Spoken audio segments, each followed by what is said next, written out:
আর ফরাক্কায় BDO অফিসে ভাঙচুর আর তাতে কমিশনের তরফ থেকে এবার এফআইআর এর নির্দেশ দেওয়া হলো। হিয়ারিং চলাকালীন ক্যাম্পে ঠিক এই রকম ছবিটাই ধরা পড়ে, একেবারে তাণ্ডব চলে, চেয়ার টেবিল ভেঙে দেওয়া হয় এবং ইতিমধ্যে যে আপডেট আমরা পাচ্ছি কমিশনের তরফ থেকে এফআইআর এর নির্দেশ দেওয়া হয়েছে। বিডিও অফিসে ভাঙচুরের ঘটনায় কমিশন করা এফআইআর এর নির্দেশ দেওয়া হয়েছে। আরো ডিটেল আপডেট নেব। জেলা শাসককে এফআইআর এর নির্দেশ নির্বাচন কমিশনের। সোমরাজ, আর কি ডিটেল পাওয়া যাচ্ছে? দেখো, তোমাকে এই মুহূর্তে আপডেট জানিয়ে রাখি, সংশ্লিষ্ট জেলা শাসক ইতিমধ্যেই গোটা ঘটনায় এফআইআর করেছেন। গোটা ঘটনায় জাতীয় নির্বাচন কমিশন রাজ্যের মুখ্য নির্বাচনী আধিকারিক মনোজ কুমার আগরওয়ালের থেকে জানতে চেয়েছেন। জাতীয় নির্বাচন কমিশনের তরফেও গোটা বিষয়টিতে এফআইআর করার নির্দেশ দেয় রাজ্যের মুখ্য নির্বাচনী আধিকারিককে এবং তারপরেই রাজ্যের মুখ্য নির্বাচনী আধিকারিক জেলা শাসকের সঙ্গে গোটা বিষয়টি নিয়ে যোগাযোগ করেন। সংশ্লিষ্ট ব্লক ডেভেলপমেন্ট অফিসার বা বিডিও ইতিমধ্যেই এফআইআর করেছেন বলে কমিশন সূত্রে জানা যাচ্ছে। যদিও এফআইআর কাদের নামে করেছেন সেটা এখনো পর্যন্ত স্পষ্ট নয়। ইতিমধ্যেই সেই এফআইআর করা হয়েছে বলে কমিশনকে জানানো হয়েছে।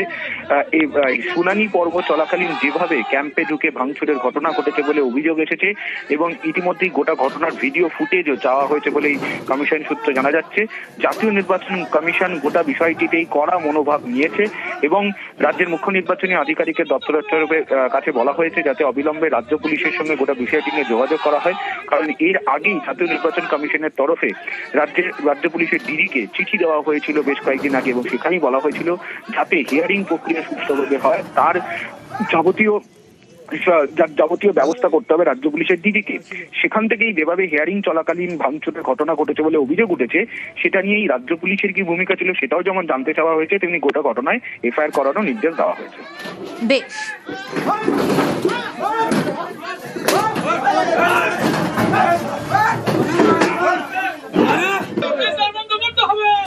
আর এবার নজর রাখবো এসডি অফিসের সামনে বিজেপি অবস্থানে বসে। কেন বসে তার কারণ, ফর্ম 7 জমা নেওয়া বন্ধ করে দেওয়া, হঠাৎ করে জমা না নেওয়ার প্রতিবাদ জানানো হয় এবং যে ছবি আপনাদের দেখাচ্ছি, ফর্ম 7 জমার দাবিতেই অবস্থানে বসে 3 বিজেপি বিধায়ক। ঠিক কি ঘটেছিল আরো ডিটেল জানবো। অনিরুদ্ধ রয়েছে আমার সঙ্গে। অনিরুদ্ধ, ফর্ম 7 জমা না নেওয়াতেই এই অবস্থান তাদের, কিন্তু ফর্ম 7 জমা না নেওয়া এই অভিযোগ কেন উঠছে, সেই সময় ঠিক কি পরিস্থিতি তৈরি হয়, তারপর কি হলো?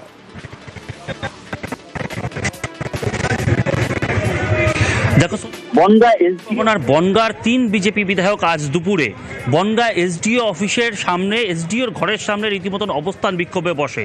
বনগাঁ উত্তরের বিজেপি বিধায়ক অশোক কীর্তনিয়া, বনগাঁ দক্ষিণের বিজেপি বিধায়ক স্বপন মজুমদার এবং গাইঘাটার বিজেপি বিধায়ক সুব্রত ঠাকুর। তারা দাবি করতে থাকেন যে গতকাল পর্যন্ত ফর্ম 7 জমা নিয়েছিল বনগাঁ এসডিও অফিস এবং সেখানে প্রায় 5000 ফর্ম 7 জমা পড়েছিল, কিন্তু আজ সকালে ফর্ম 7 নেওয়ার কাজ শুরু করলেও কোনো অদৃশ্য ফোন আসার পরেই এসডিওর তরফ থেকে সেই ফর্ম 7 নেওয়ার কাজ বন্ধ করে দেওয়া হয়। সেই খবর তাদের কাছে পৌঁছাতেই তারা এসডিও অফিসে চলে আসেন 3 বিধায়ক এবং বিজেপি বিধায়ক। চলার পরে এসডিও সাহেবের সঙ্গে কথা বলেন এবং তার আশ্বাসের পরেই তারা সেখান থেকে অবস্থান তুলে নেয়, কিন্তু তারা স্পষ্টত জানিয়ে দিয়েছেন যদি ফর্ম 7 নেওয়ার কাজ নির্বাচন কমিশনের নির্দেশ অনুসারে না করা হয় তাহলে তারা আগামীতেও এই ধরনের অবস্থান করবেন বলে দাবি করেছেন। যদিও তাদের এই ঘটনাকে রীতিমতন কটাক্ষ করেছেন বনগাঁ জেলা তৃণমূল কংগ্রেসের সভাপতি বিশ্বজিৎ দাস। সোনিয়া, বেশ, ইলেকশন কমিশনের গাইডলাইন আছে যে কোনো ইন্ডিভিজুয়াল ব্যক্তি যদি ইআরও এবং এইআরও তাদের কাছে যদি যায় সেখানে আনলিমিটেড তারা কমপ্লেন করতে পারে। আজকে আমাদের এই যে অবস্থান বিক্ষোভ তার জন্য যে কোনো অবৈধ ভোটার পশ্চিমবঙ্গে ভোট দেবে না। আমরা সেইখানটাতে এই কমপ্লেন করতে এসেছিলাম যে আমাদের পেপার দিয়ে, কিন্তু তারা নেয়নি।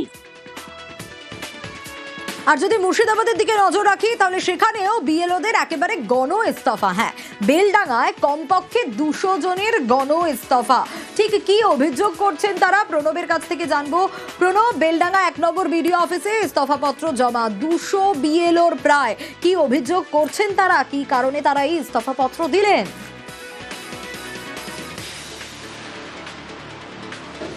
দেখো, তাদের অভিযোগ যে তারা যে আর চাপ সহ্য করতে পারছে না। বিএলএর যে প্রাথমিক কাজটুকু যেটুকু তাদের সঙ্গে চুক্তি হয়েছিল, বলা হয়েছিল, সেই সমস্ত কাজ তারা করে দিয়েছে, খসড়ার রিপোর্টও বেরিয়ে গিয়েছে।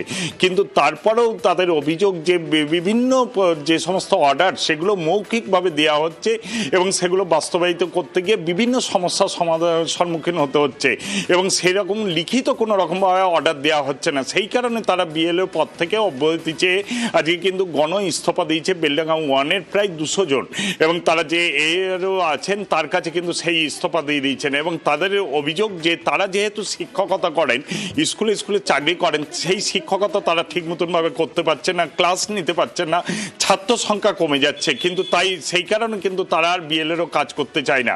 যদিও এরও জানিয়েছেন যে ঊর্ধ্বতন কর্তৃপক্ষকে সমস্ত ঘটনা জানানো হবে এবং তারপরে ব্যবস্থা নেওয়া হবে। এবং বিএলএরও যে অ্যাপসের মাধ্যমে তারা এই কাজটা করতো সেই অ্যাপসও কিন্তু তারা আনইনস্টল করে দেয় এবং পুরো বিষয়টা যে জেলার যিনি দায়িত্ব আছেন নির্বাচনী কাজ পরিচালনা করা, তাকে পুরো বিষয়টি জানানো হয়েছে বলে কিন্তু এআরও জানিয়েছেন। বেশ,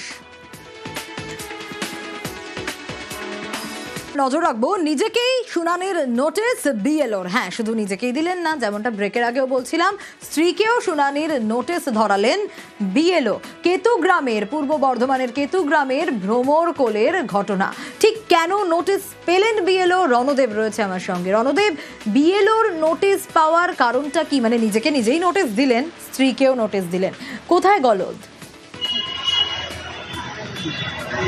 হ্যাঁ দেখো, প্রথম কথা, বিএলওর গলদ আছে বিএলওর বাবার যে পদবীর বানান চট্টোপাধ্যায়, সেই চট্টোপাধ্যায় বানানের সঙ্গে বিএলও দেবশঙ্কর চট্টোপাধ্যায়ের বানানের কোনো একটা তথ্যের অসঙ্গতি পাওয়া গেছে, সেই কারণেই বিএলওকে নোটিশ দিয়েছে। কিন্তু বিএলওর দাবি যে এই যে ডিসক্রিমিনেশন যে এসেছে, সেই লজিক্যাল ডিসক্রিমিনেশনের জায়গাটা কিন্তু এর আগেই বলা হয়েছিল, তখনও মাধ্যমিকের সার্টিফিকেট জমা দিয়েছিল, তা সত্ত্বেও তাকে কিন্তু করা হয়েছে শুনানির নোটিশ। সে নিজের নোটিশ নিজেকেই ধরিয়েছে। আবার তার বাড়িতেই তার স্ত্রীকে অনিন্দিতা চট্টোপাধ্যায়কে নোটিশ দিতে হয়েছে, তাকেই। তার একটাই কারণ, অনিন্দিতা চট্টোপাধ্যায়ের বাবার বয়সের সাথে অনিন্দিতা চট্টোপাধ্যায়ের যা বয়স তাতে কিন্তু মিসম্যাচ হচ্ছে, মানে তথ্যে অসঙ্গতি এসে গেছে। সেই তথ্যে অসঙ্গতি আসার ফলে তাকেও নোটিশ ধরিয়েছে বিএলও। এই নজিরবিহীন ঘটনা ঘটেছে কেতুগ্রাম বিধানসভার 165 নম্বর বুথে এবং ভ্রমরকোল গ্রামে। এখানেই কিন্তু বিএলও নিজেই চাকরি করেন এবং সে দেবশঙ্কর চট্টোপাধ্যায়, সেই কারণেই দেবশঙ্কর চট্টোপাধ্যায় বিএলও হিসাবে নিয়োগপত্র পান। এই এলাকায় 720 জন ভোটার, তার মধ্যে 23 জনকে ডাকা হয়েছে, সেখানে উনি নিজেও লাইনে দাঁড়িয়েছেন এবং ওনার স্ত্রীকেও লাইনে দাঁড়াতে হয়েছে। বেশ, লজিক্যাল ডিসক্রিপেন্সিতে আমাদের বাবার টাইটেলটা ভুল ছিল, কিন্তু যদিও 2002-এর লিস্টে কিন্তু বাবার নাম ঠিকই ছিল। তো আমি সেই পরিপ্রেক্ষিতে মাধ্যমিকের সার্টিফিকেট যেখানে আমার বাবার নাম সঠিক রয়েছে আমি সেটা প্রোভাইড করেছিলাম। তা সত্ত্বেও আমার নামে হিয়ারিং নোটিশ ইস্যু করেছে ঊর্ধ্বতন কর্তৃপক্ষ। তো এসআই করতে এসে সবার ক্ষেত্রে যা নিয়ম, আমার বাড়ির ক্ষেত্রেও সে একই নিয়ম।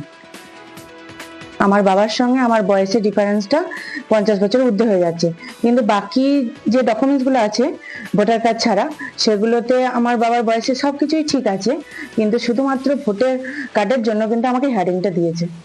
এখানে সব ক্ষেত্রে সবারই আসছে, সেই কারণে আমারও এসছে। এখানে আমার সেরকম করে কিছু আর বলা হয়নি। এবার ওটার কাজ যে কোনো সরকার যেভাবে করবে সেভাবে তো ও করবে, ওর তো এখানে ওর কোনো হাত নেই।